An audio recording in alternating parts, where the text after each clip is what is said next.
Okay, so you're here because you want to start your own oil business, and I have some tips that I use myself that probably help you out. Because I did a lot of research, I did a lot of late nights, I did a lot of books, I did a lot of blogs, I did a lot of ingredient reading and concept building and trial and error from different clients to different friends and family to my personal self.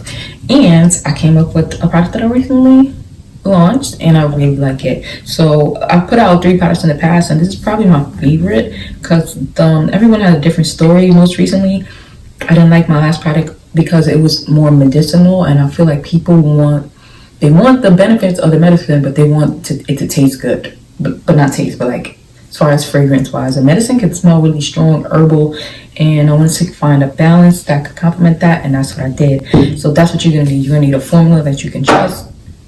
That's not gonna make people break out. It's not gonna make people itch. That's not gonna irritate people. It's kind of universal because different people from different walks of life are gonna buy it, and everybody has their own sensitivity level. So if you have super sensitive skin, you don't want to have something that's super tingly or super like irritating, and then people with sensitive skin are like, I hate it, and then people with normal skin are like, it's cool, and then people who can't feel anything are like, that shit is whack.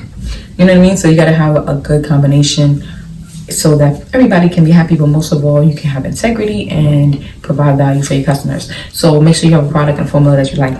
When you do have that product and formula, like let's say you're making little small things like this, so that's how I started making small products that I use on my clients, and some of them are like, oh, this is amazing, can I have it? And I started selling it to them. But in the process, you have of like making it into a bigger one, like this one which I just emptied out, and we're gonna get into that in a second. You have to scale it so that you have the same consistent formula for the big thing that will go into the smaller things, and maybe even smaller, and still have the same consistency, the same amount of ingredients, and the same blend. All right, so make sure that your formula you're able to quantify it, multiply it, so that it's the same. I mean, you don't want to make it bigger just and end up diluting it, and it's not the same potency, consistency. People who liked it before are not gonna like it anymore. Just saying. So when it's time, when you have your formula and you've done all your research, make sure you're using powerful, potent, grade A ingredients that are for skin. You know what I mean? Because your scalp, your face, if you're using face oils, is your skin, it's your epidermis, and you don't want to put something on there that is for just fragrance, that's just for smelling, or just for, it's non-topical, it's not for skin. So make sure you read and product test that the product is good for the skin, because that's the most important thing. Once you got your combination together, you love it, people like it, you're ready to invest in it, you buy it in bulk, and then you quantify it so that you know exactly how to make it bigger, like maybe making a vat buckets. I like to use bottles like this because I used to use a big ass bucket, and I found that's really hard to pick it up and put it in a little tiny bottle like this. So, and then like have to keep stirring it out so it doesn't get all like weird. So like bottles like this, and I could just shake it up. And I got this from Dollar Tree. It's just a regular 99-cent store bottle. Fuck it. But I poured it out, and boom, it's ready to go. I just have to dry it out. So you dehydrate it however the best way you can. Shake the water out, take a towel inside and dry it out, because you don't want water in there, because you're not trying to dilute your product if you're selling oils. Maybe you are, I don't know. If you're selling something that has water in it, then cool. Everybody know water and oil don't mix. Dry it out. So you get your clean, dried out bottle. You all prepare. Some of the things you're gonna need, of course, is your container. So if it's not this, get a container that you like. It could be a pitcher. Pitchers aren't expensive. They're like, probably the same price. I like the size of this. It's a gallon. I know how to quantify that. Cool. So I can make gallons, and then if I really wanted to sell a whole gallon to somebody, let's say one day I start wholesaling my product so other people can sell it, I can sell it to them by the gallon, because I know the math and the science behind making a gallon of this product, right? Perfect. So now I take my gallon, which is almost done because I already, have done a bunch, and I need a funnel. You need a couple of these for different sizes depending on what you're using. I like these. I'll put the link in the description because it made it like super easy. I could just rest it down, pour it in, and whoop, whoop, whoop, it was ready to go. You're going to make sure that you do some research on some great containers for affordable prices. You do want to make profit. If it costs too much to do all this and you're just doing it for free, good for you, good Samaritan. I want to make some money off of, my intellectual property. Like, I took time and effort to come up with this formula, to put it all together. It takes time and effort to pick these fucking drugs up and pour them into the bottles to make sure everybody's, getting the same amount and everything is hitting, and it's going to help you. So then I feel like I need to get paid for that. Time, energy, resources.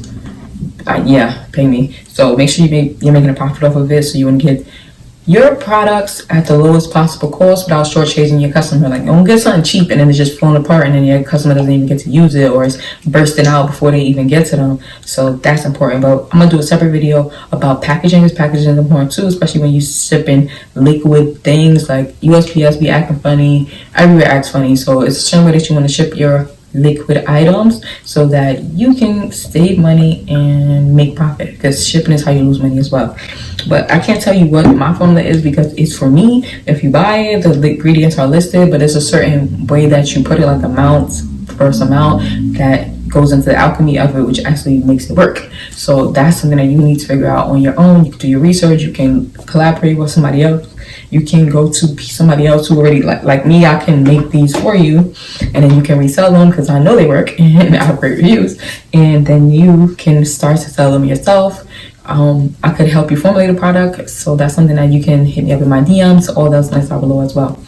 Beside that, you got your product, got your formula, did your research, everything is bottled up, ready to go. What more is there to know? Nothing else. You find people that have like interests, that are interested in buying your product. Maybe we do a separate video about that. But that's basically how I make my oils. I get my containers so I can blend them, and whenever I'm pouring them, this is important too, I'm constantly shaking these up because I want to have a consistency to it. So same way I tell my clients, like, shake it up, because certain oils might be heavier than other oils and they might settle to the bottom. If you have coconut oil in your product, coconut oil is shifty depending on the weather. Even if you're using fractionated coconut oil, which is the one that's more like liquid, it will sometimes, if it's cold, get a little thick, and then you have like a weird thick, look like a lava lamp, so just shake it up, and make sure you do the same thing so that anything is settling. Because of different weights of products, then it can be a consistent mix every time you pour. And when you're pouring that funnel, take your time too, because that shit will fill it fast.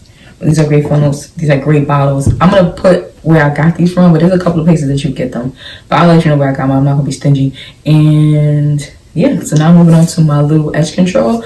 I like to separate my formulas so that I know what is what and what's consistent, what's working, what the feedback is in these streets before I even start putting it out. So this is similar to something I've already been using for years, and my clients know that I put out good products, so I already have the clientele for that. So if you don't have clientele for that, you're gonna have to get out there and put that footwork in and market so people know who you are and they won't buy from you.